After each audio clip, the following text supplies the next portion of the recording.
सीतामढ़ी सीतामढ़ी नया नया हमरो हनी कनिया सखी करे न पैनी बहाना रे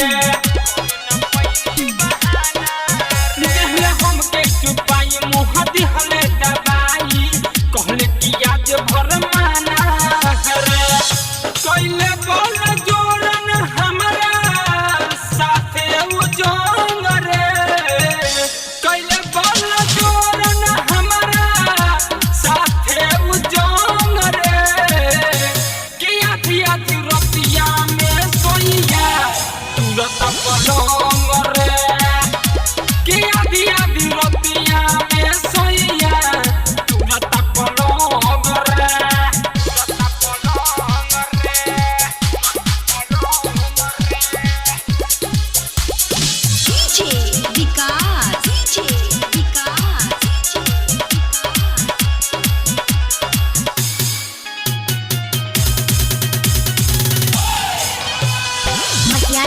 सीतामढ़ी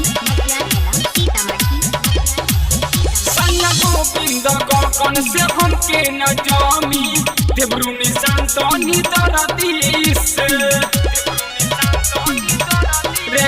सैया गोविंद गगन से हमके न जामी राइटर भरत सोनू से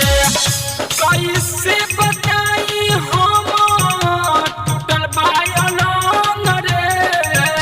कैसे बताई हम टूटल मोरियलंग रे कि आधिया रतिया में सोइया तुरत पलंग रे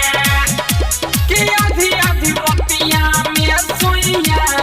तुरत पलंग रे। Mahakal recording studio Riga मिलचौक।